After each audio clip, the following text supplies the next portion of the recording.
Hi, my name is Alex Konieczny. I'm a historic interpreter here at the beautiful Troy Historic Village. In 1955, Troy became a city, and since then it has grown to a bustling, multicultural city full of people from all over the world. This project, Many Stories, One Heritage, seeks to record the authentic stories of first and second generation Asian American immigrants to this city who now call it home. The following interview you're about to hear is one of 12 interviews we've recorded for the Many Stories, One Heritage project.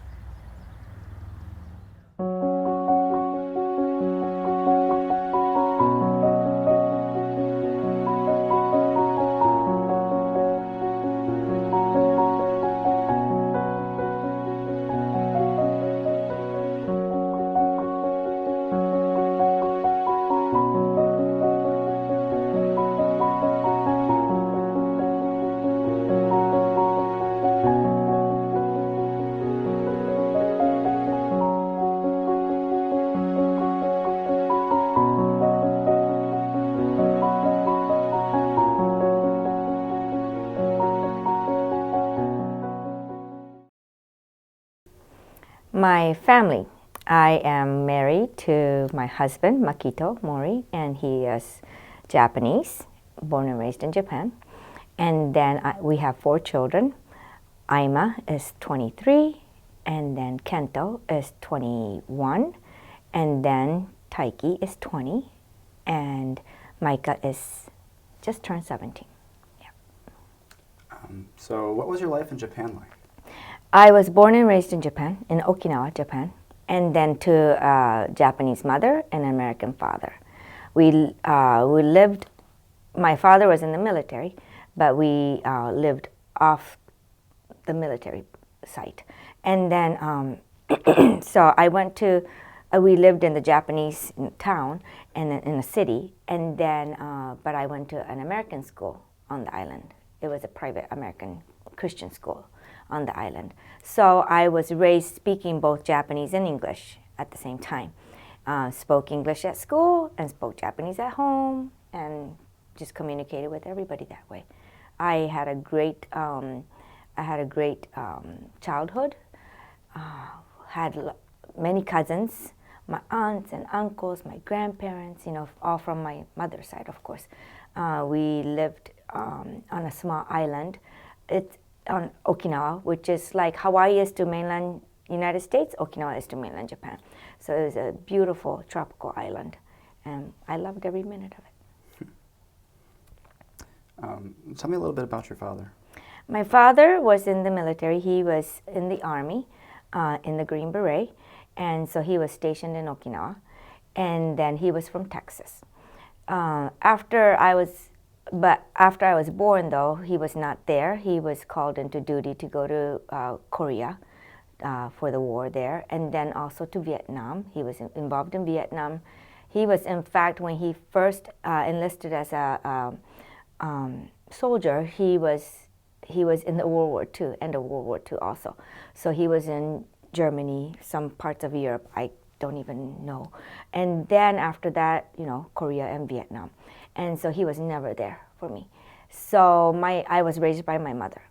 I really did not know my father because of that, but he's from Texas. And so, and I met my father after I graduated from high school. I was, like I said, I went to an American school in Japan. And so after I graduated from the high school, I had to come to the United States to go to college. And so I went to Texas to be with my father. That's when I really met my father and got to know him and his side of the family. My aunt, who is his sister, younger sister, and her family almost took me in as, you know, their daughter, because my father did not know how to raise a child, because he was never, you know, he never married somebody else or anything like that. So he never knew how to raise a daughter, although I was already 18 by then. That was my dad, you know. And then he helped me go through college. And then I graduated from University of Texas in Austin. And then a few years after that, we found out that he had cancer, and he passed away in 1988. He passed away in 1988, and then we found out that, of course, his exposure to all the war things in Vietnam, the orange gas or whatever you call it, was one of the causes of it too. But that's how it was with my father. So I'm very proud of him because of his career, but he took career over family. So in a sense, that was sad.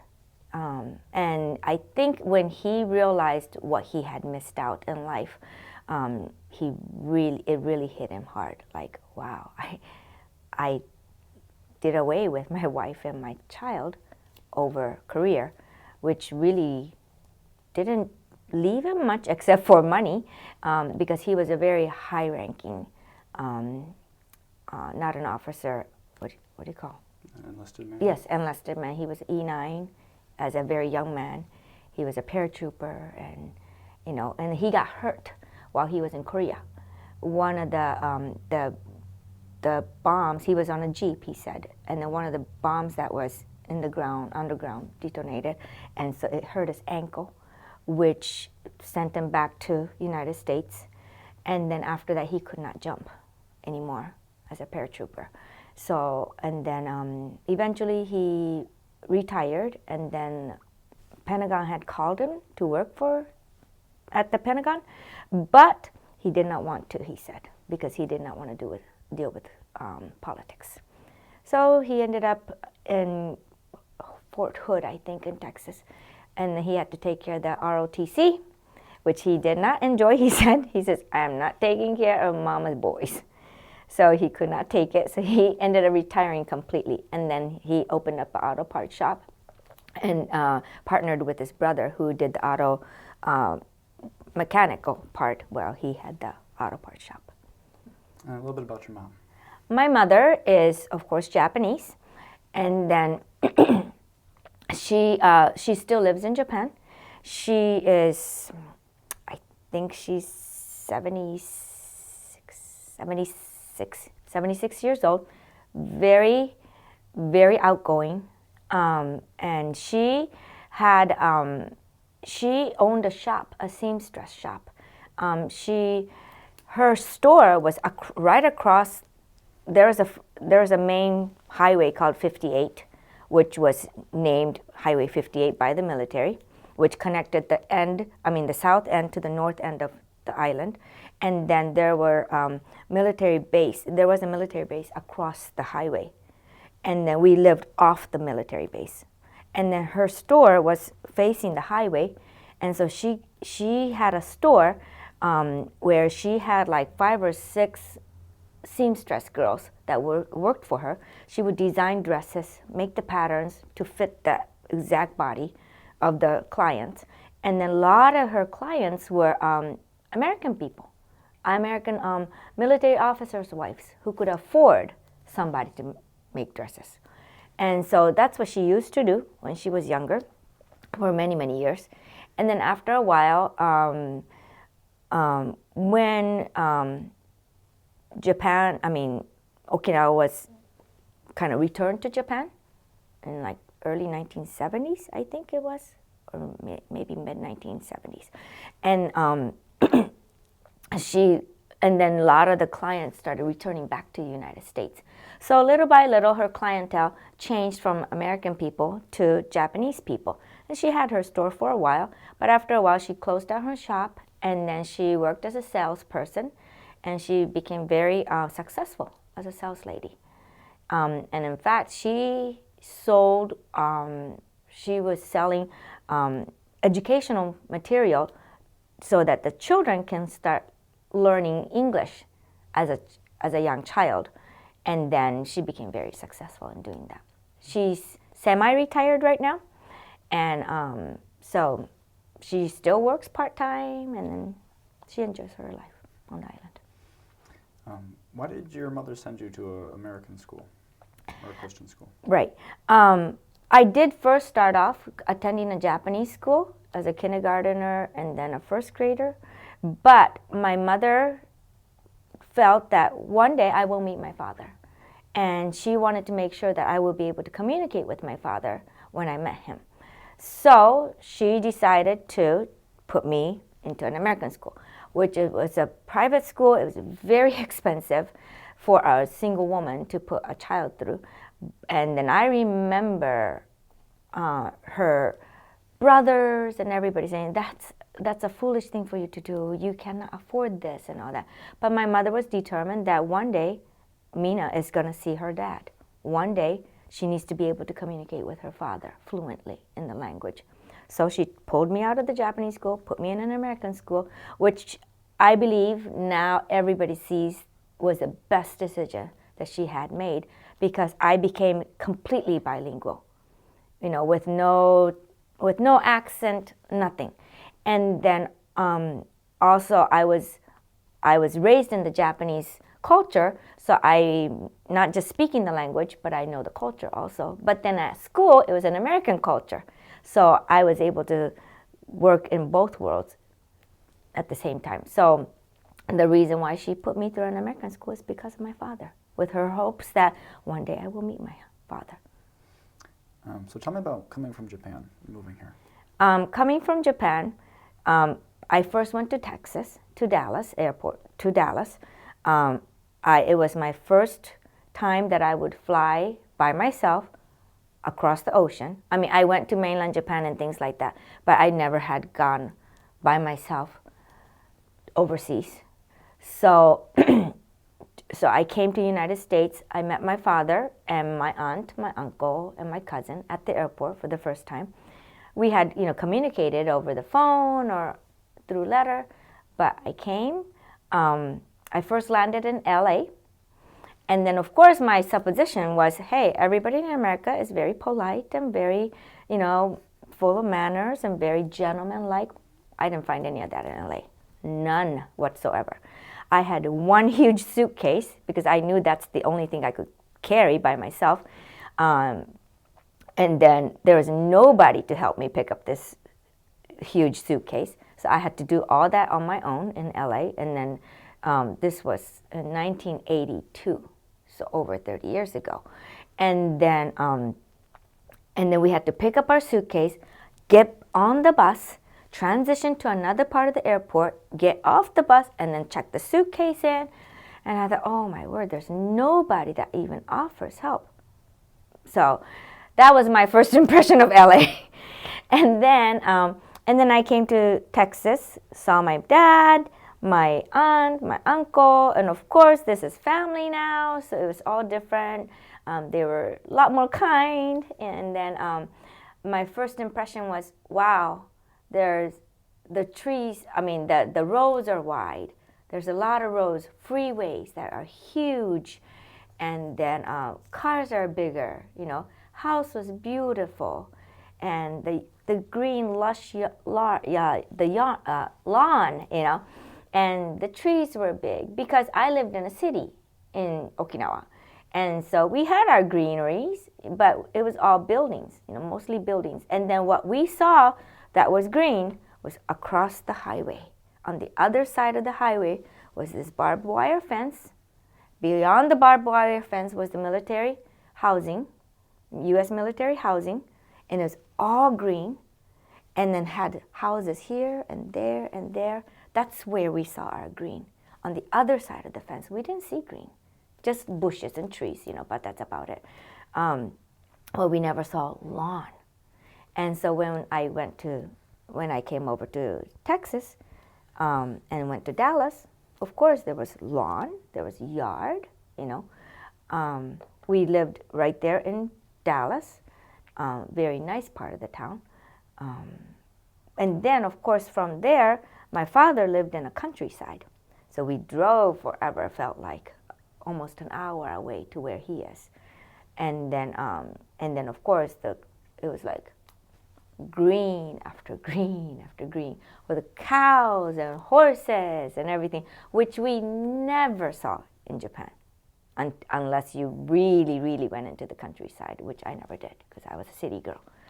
So that's my impression of, and then of course the high-rise buildings in Dallas and things, but we never really went to downtown that much.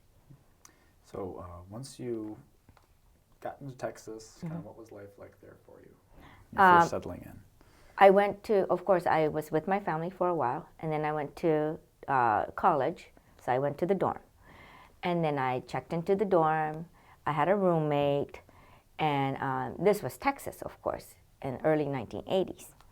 And I remember my uncle helping me move into the third floor of Smith Hall, and then my roommate was not there yet at that time, but our names were on the door, and then he said immediately, he says, "This is a black girl." And I said, "Really?" I didn't know. And then to me, I went to an American school with all diverse skin color. Doesn't bother me at all. But in Texas, it was different. And I had my great awakening at that point. I said, okay. And then, of course, she was, African American. Didn't bother me. But she was not the kind of African American girl that I knew from my school, from, elementary, middle, and high school in Japan. This was really African American. And then she had her friends over, wee hours of the night, into the dorm room. And I'm trying to study and couldn't study. And then they were wanting to party. No, I don't think so, not when I'm trying to study. So anyways, but I didn't have the guts to say to her, it's not gonna work out, So she did. And I had prayed about it. I said, God, help me, Lord, And so she started that conversation. I said, oh, sounds good. And then, sure, it'll work out. And she decided to move out because she wanted to be with her party friends. And then that was perfect for me. And then I had to go downstairs to all the girls' big meeting where they all needed to have a new roommate. And I went there, and then I was too quiet and too shy to say, this is who, we all introduced ourselves. But anyways, long story short, it ended up where there's one girl and me left, right? So I guess we're it, kind of like that. And then we're walking up the stairs because she was going to move into my room. And then we're walking up the stairs, and then she looked very Hispanic to me, but very fair-skinned, but dark hair, dark eyes, And then, so we're just kind of chit-chatting. And then lo and behold, she's half Japanese, just like me. And then I said, Karen, So I said, what, your mom's Japanese? She says, yeah, my mom's Japanese and my dad's American. And whoa, right?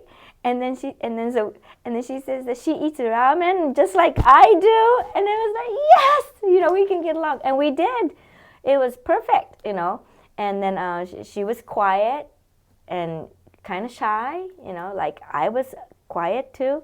And then she had a younger brother that would come and visit once in a while. And then they looked more Hispanic, just with lighter skin.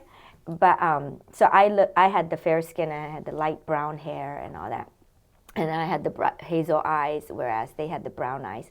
But it was kind of neat. I never met her mom, but it was neat having a roommate that knew how it was like to be half Japanese. So that was really neat. And that was my first year in college. And that was the adjustment that I had to make. The biggest, I had my homesickness moments, but the biggest one, the worst one, was New Year's. Christmas was great because I've never had such a huge Christmas with my father had huge family. I had many cousins. I had many aunts and uncles. So they would all get together for Thanksgiving and then again for Christmas. And we only lived about an hour away. I lived away my college was about an hour away from Dallas. So we would all get together and then meeting all these people, and my grandmother was alive when I first got there. And then she passed away about a month or so after I arrived. And so everybody said it was as if she was waiting for you, Mina, to come, because when she found out that your dad had a daughter in Japan, she could have whipped him for not letting her know that, So anyways, I got to know my grandma just a little bit, and then got to know my family, and then Christmas came, it was great, and then New Year's was the hardest time, because in Texas, we eat black-eyed peas for Christmas. I mean, for New Year's Day, and then the men watch the football, and then we just don't do anything. But in Japan, New Year's is the biggest celebration, not Christmas. New Year's is the biggest celebration. We had so many different kinds of food and all that stuff. My mom was always cooking, and I didn't have any of that. And I missed my mom, I missed my cousins, I just missed everybody. So that was the hardest time. But after that slump, I was able to pick back up again and go on, so it's good. So now that you have a family of your own, do you keep up the cultural traditions from Japan that you experienced at home? Yeah. We do. In the beginning, of course, I married a Japanese man who was born and raised in Japan. So we try to keep up with the Japanese tradition here too. So in the very beginning, when I was not working, I was housewife. Then I would have Thanksgiving, and then I would do the Christmas. And then a week later, I'm working on the Japanese things. So yes, we did try, we did do that quite often. Now, but I haven't been keeping it up as much, although there are a few things that I still do. Like on New Year's Eve, in Japan, we eat noodle soup. And then it means to carry the year from this year into the next year. So that's a tradition that we do. So we still do that on New Year's Eve. And then on New Year's Day, we make rice cakes. And so my mother-in-law sent me a machine that can help me make the rice cakes. So I make the rice cakes, and then we enjoy eating rice cakes. And then all the other traditional food, I try to do as much as possible, but not as much as I used to. And then now that our children are, older and they're grown, they're doing more of the American style of New Year's Eve, where they get together with their friends, mostly church friends. Like we many times went to New Year's Eve service at the church, and then so we would eat the noodles before we go, and then open up the New Year's at church, and then come home and then just kind of chit chat and then go to bed. But now our kids are all older, and then they would go to the youth pastor's house for to welcome the New Year, for our New Year's Eve party and things. So they do their own thing, and we do our own. So I don't know if they will keep the tradition of eating noodles, but we do it. How do you feel like your educational experiences in Japan differed from what your children are receiving here in the States? Well, in Japan, I went to an American school. So all of my teachers were American, missionaries. And then all of my curriculum was American. And so I don't know how different it will be in a sense, but my school was a private school that went from kindergarten all the way through high school. So each class size was much smaller too. And then we stayed with one class. So all of my classmates I had as a child, we graduated together. So, but the thing is, because it was a private school, everybody from different parts of the island came together. And then once we graduated, everybody was dispersed all over the world. And it's been since 1982.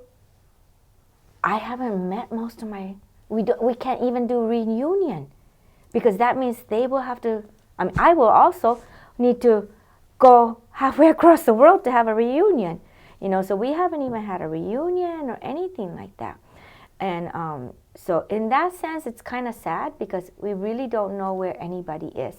Of course, in this day and age, if I would look through Facebook or LinkedIn or something like that, I'm sure I could find my classmates. But I do know that one is in Hong Kong, teaching in Hong Kong, and another one carried on his father's business in Okinawa, and then another one lives in Kentucky. So just everybody's just everywhere. And probably when I go back to Japan, I could, look them up. And I used to when I was younger, but now when I go back, I'm so busy with my own family that I don't even get to, meet my own friends. So, but that was high school in Okinawa, in Japan. And then our children are attending American school here, and then all of our children went through Troy School District from kindergarten all the way through. Well, our oldest one did kindergarten in Bloomfield Hills, you know, first grade was here. And so the school district, of course, is a fine school district. We moved back to Troy. When we first married, we lived in Troy, and then we moved away from Troy, and then we ended up coming back to Troy. We chose Troy because of the school district. And then, of course, it's an excellent school district. And then the teachers are great. And then it's nice because our older kids can even still, they can go back to elementary and find their teachers still working at the same elementary school, where I would never find that. You know, when I go back home, I would never see my teachers. Although I did keep in touch with a few of my teachers, but they're all, you know, old and gone. Many of them are old and gone. So the school system, my children went through Ross Elementary School, and then through Larson, and then through Athens. And great schools.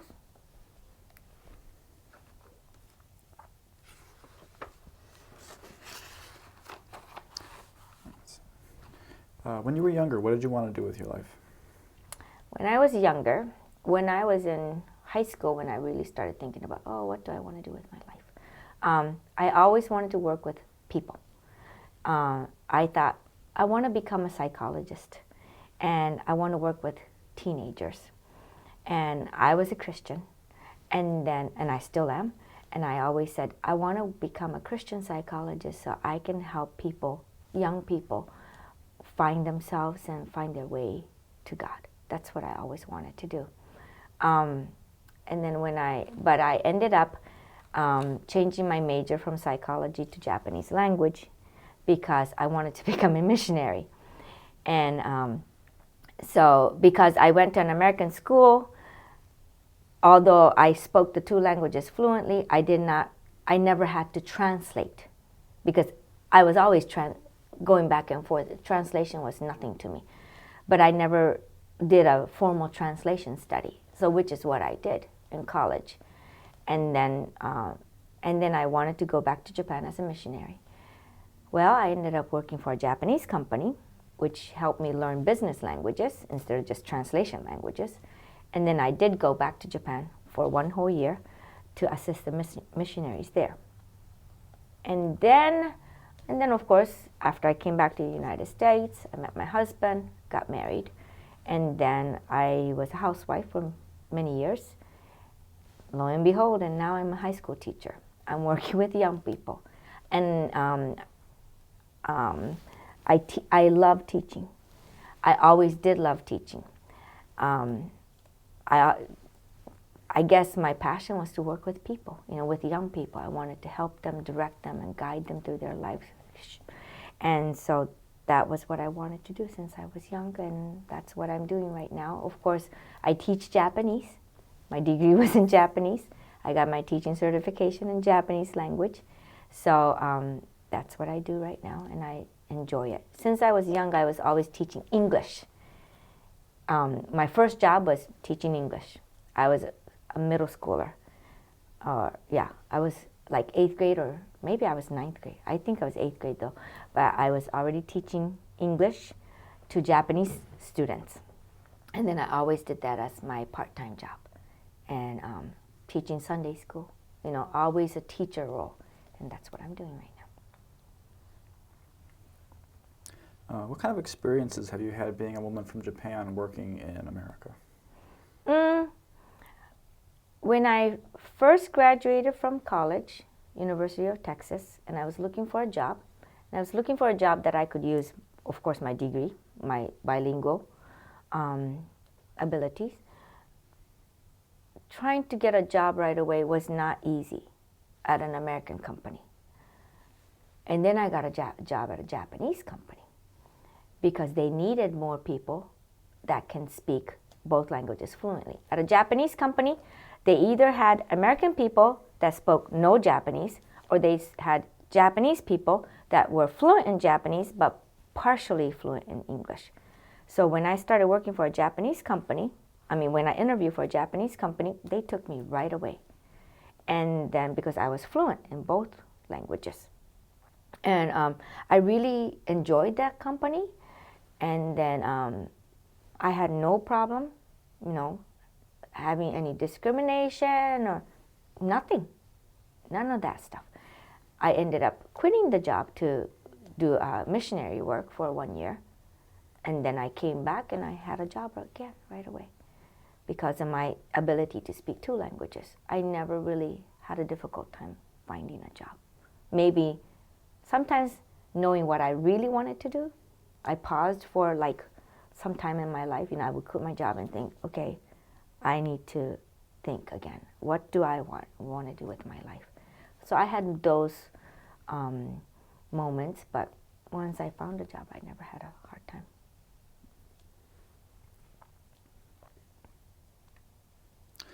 You're very involved in the school and in the community. Can you tell us why you think that's so important?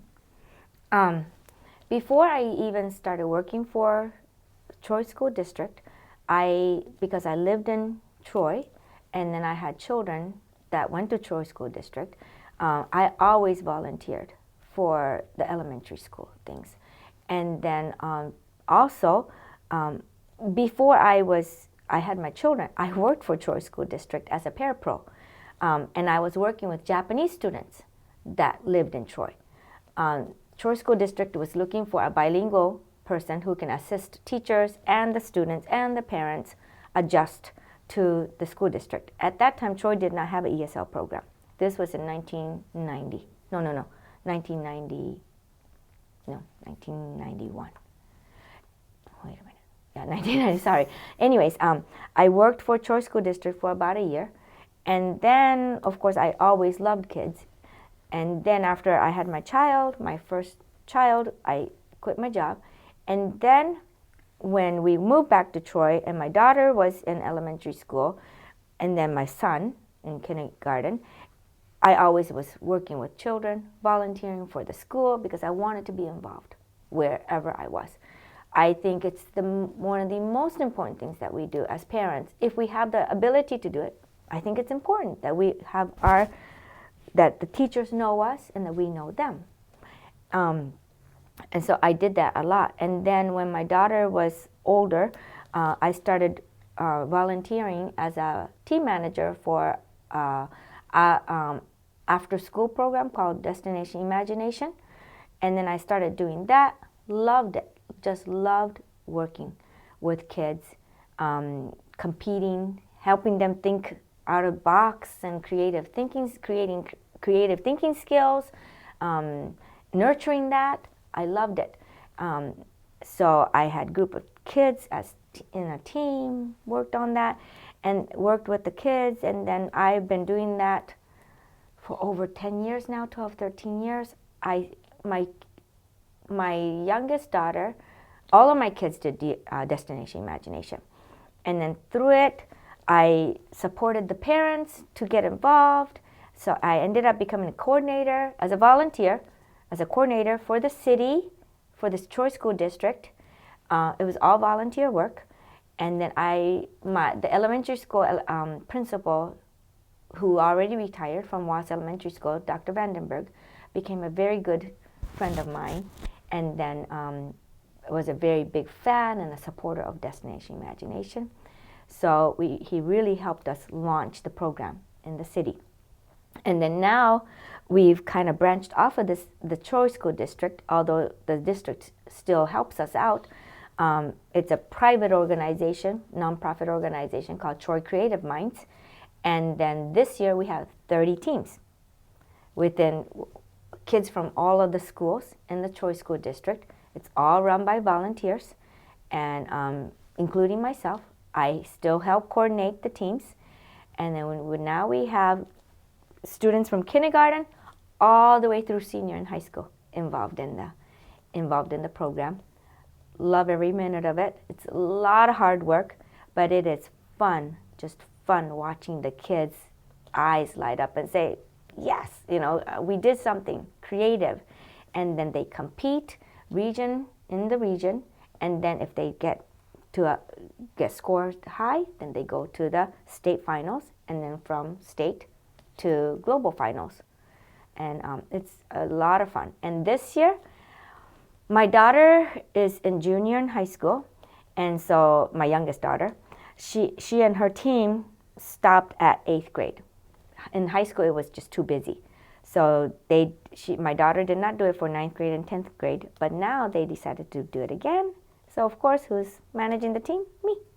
So we have, and then our German student the exchange student that we are hosting this year, he's in the team too.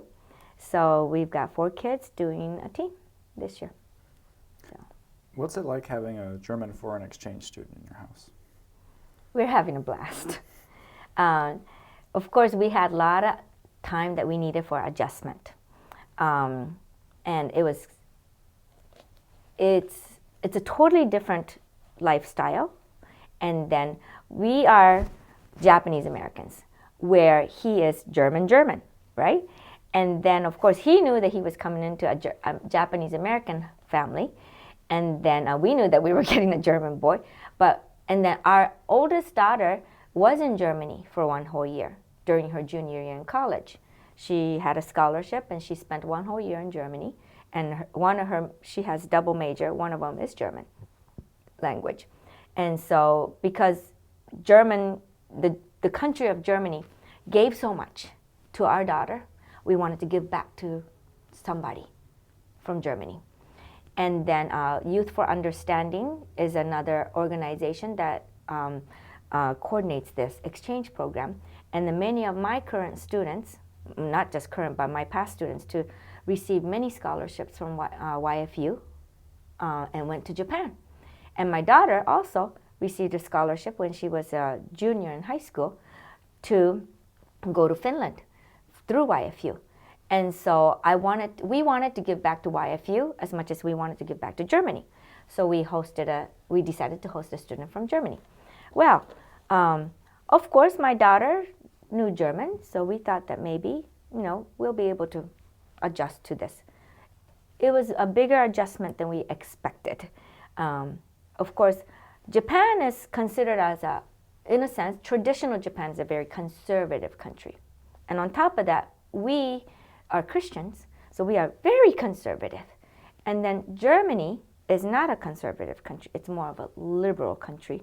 And then on top of that, his side of the family is from more of a liberal side of the family. And so, and then one of the things that YFU did prepare us is that German students are taught to ask the question why. Because of the historical background of World War II, they are not to just accept whoever the authority is and what they say. You need to question them and say why. We did not expect it to be that big of a why. We thought, we'll explain the why and then he'll accept it. Oh no, it did not turn out that way. It was a grilling moment of why is it like this? Why? And then I had to get to a point, it's like, we are the boss here in this household. Here's the mom, here's the dad. And when we say this is the way our house rules are, we will explain to you as much as we can why we do this, but our final answer will be, we are the authorities of the household. And you're just gonna have to learn to accept it and go with the household rules. That was difficult for him to grasp. And then, of course, his comeback was, in Germany, everybody's equal. Parents and children, everybody's equal. I said, well, in America, everybody's equal. Skin color doesn't make any difference. The value of people are equal. However, in every household, as far as I understand, and especially in our household and in school system, there are things called authority figures. And there are authority figures that are going to set the rules because they have studied and said, this is the way it should be run. And then, this is the way things are.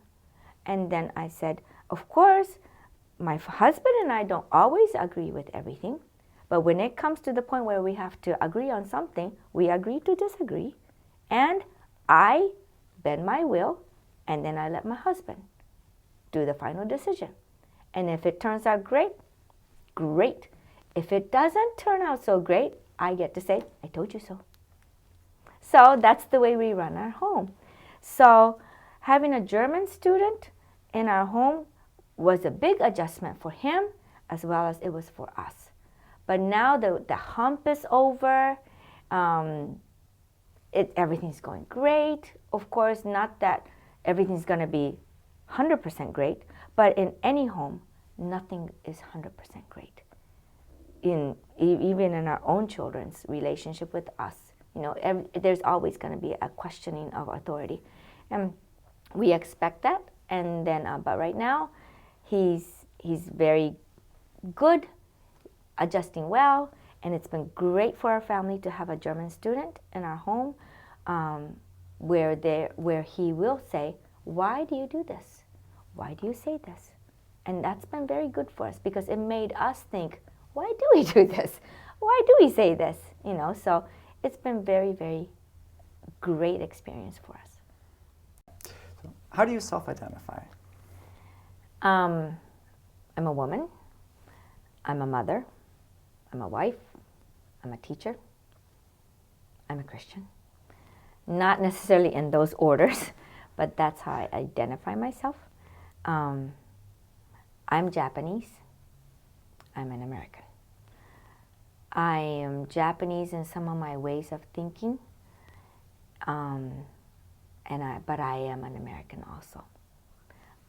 When I am with my husband's family, who is completely Japanese, I know that some of the things that I say are like shocking to them because I'm very open and I just question things or I say things bluntly. But at the same time, when I am with some of my Japanese friends that are older than me, like I've got friends in Japan that are like 20 years older than me. Some of them could be even my mother. But one particular lady said to me, "You are more Japanese than typical Japanese."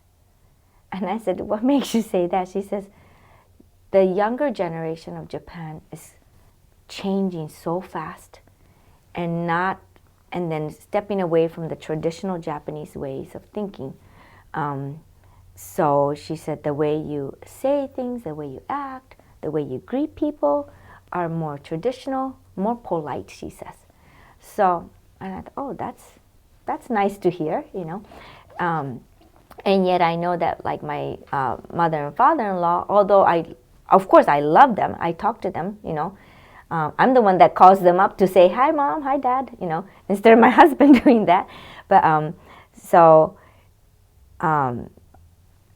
they love me for who I am, and they are glad that my husband married me because I speak both languages, so we can communicate.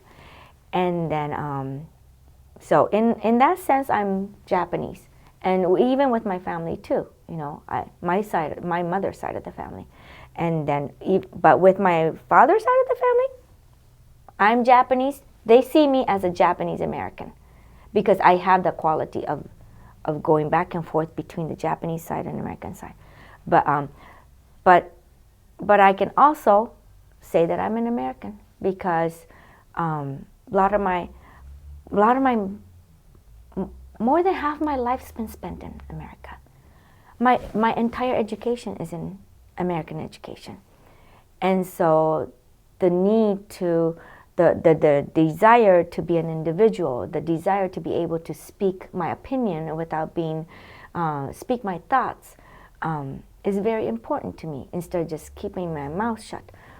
This is one thing, I don't know if I've told you this before, but one thing that my husband had to adjust to is that when we were still engaged, we flew back to Japan because I wanted to meet his family, and then he needed to meet my side of the family. And we went to a very American restaurant in Okinawa. A lot of American people went to that restaurant. In fact, the name of the restaurant is Pizza Hut. Okay? No, Pizza House, not a hut, Pizza House. It was built, it started back in right when the military took over, American military took over Okinawa and things. So we went there, and then we ordered the food, but when the food was brought to me, the drink was brought to me, my Sprite was all fizzy but had no syrup in it.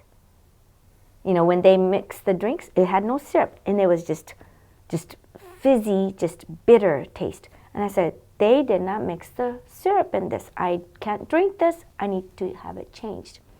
At that time, my fiance at that time said, no, just drink it as is. I said, I'm not drinking this as is. He says, you're in Japan, Mina. Don't do that. And I said, I don't care if I'm in Japan. I'm paying for this food, and I'm going to have what I want. So anyways, instead of my at that time fiance asking the waitress, I had to call the waitress over, and I asked her to change my drink. And of course, she understood. And so I got my drink the way I wanted. But to me, it was like a shock that I would have to just take whatever that's given to me and then drink it, even if I'm in Japan, And then that's what my husband saw me as. And then, at that time, fiance, like I said, that he thought that once we were in Japan, we had to act like Japanese, and I could not. I said, no, I'm me, and I'm who I am, and whether I'm in Japan or in America, I'm going to be who I am. I think because of my ability to adjust to both countries, I am able to I'm more confident, I think. And before, I used to not speak my thoughts. In fact, in college, I remember my first year in college, we had this journal that we had to keep for my English class, and then we would submit it weekly, and then we had this huge discussion group, and then Professor Dr. Renfro said to the group, and then the American kids would raise their hands and some of them didn't even raise their hands. They would just blurt out their stuff, and then they would do the discussion. And then Dr. Renfro said, okay, everybody hold your peace. And then, because I never said anything, and I would just take in, and then I would take in and I would write my opinion in the journal. He says, okay, everybody hold your peace. I'm going to have Mina speak. And I'm going, me? And then he says, yes, Mina, you have so many things that you say in your journal, and they are so good, and you never share that with your class, and then you only share it with me. And then I said, okay. And then I spoke my thought, and everybody went, wow, she has a voice. I remember that moment, and I remember thinking, oh, I can say something. And then that was when I was 18, maybe 19, I can't remember. And then since then, I'm over 50 now. And, go through life, and you learn that you need to speak your thoughts. And then, but of course, when I take my students to Japan, which I do once in a while, once in 2 years or so, I take my students to Japan, and then I do go back to Japan, I have to teach them the Japanese way. In my classroom, I teach them how to bow, I teach them how to sit, and I teach them the Japanese women's way and men's way, and then things like that. And then, of course, some people say, is Japan just like it used to be, where the samurai warriors walk 3 steps ahead of the woman? And I said, not really anymore. In fact, the women's lib is even stronger in Japan now in some way, because they don't have a Christian background, And then that's why when my older friend said, Mina, you're more Japanese, traditional Japanese, than many Japanese young people are. And I thought that was very interesting. But if you study Japanese women, historically speaking, women ran the home. They still do some ways. Men would work, bring the money, give the whole thing to the whole, paycheck to the wife. The wife would take the allowance and say, here's your allowance. That's the way it used to be. And then in Japan also, I love to people watch. I love watching people. Studying people is so much fun. In Japan, I always say, ooh, that couple is married, that couple is not married. When you go to the restaurant, you can tell right away. Because before you're married, the boyfriend, the guy pays the bill. Once you're married, the wife pays the bill. That's how it is in Japan. So, but in Japan, when we go to Japan, my husband still pays the bill, just like we do here. You know, he takes care of the bill at the restaurants and things. So we adjust our lives here and there in Japan as well as when we are here, because we do travel back to Japan once in a while. But we do it our way. And who am I? I'm both. I'm both American and Japanese, and I just adjust myself the way I need to. I watch the surroundings, and I do what I need to do.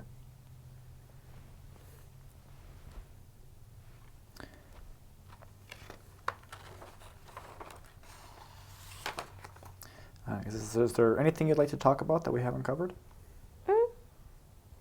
I think for those of us who are from another country, I know that it's more difficult for, sometimes there's going to be a generation gap. I mean, in every home, there's a generation gap, parents and children. But I think people who come from another country have a bigger generation gap. But I think that's more created when the parents do not get involved in the children's education. So many times I've been asked to help out and volunteer at school when I was not a teacher, to help the parents from other countries to adjust their lives, especially the Asian parents, and then to get more involved in the American, school system.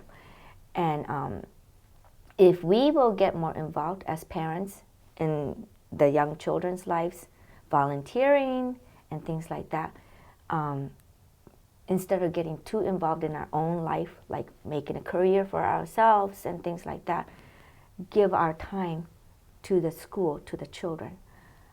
I think the generation gap between the parents and our own children is decreased, because many times I think it happens more so because the parents don't understand what their kids are learning in an American school. And then the parents' expectation, especially the Asian parents' expectation of their own children and their academics is so high, and then the children are trying to adjust, live between their Asian home and an American school. And so there's a gap there. And then I think we need to help the children, our own children, understand, the value of living in America, appreciating being able to live in America, as well, and then the education here, but appreciate their cultural heritage. But the parents also need to learn. Our children are adjusting much more sometimes than the parents are, because they have to hurdle the gap, in a sense. And I've seen many of my students who had to translate for their parents and things like that. And it's kids grow up faster when they have to live in two cultures at the same time. But for parents, I have a suggestion that get involved in their education when they're young and grow with them, because you'll appreciate America more too.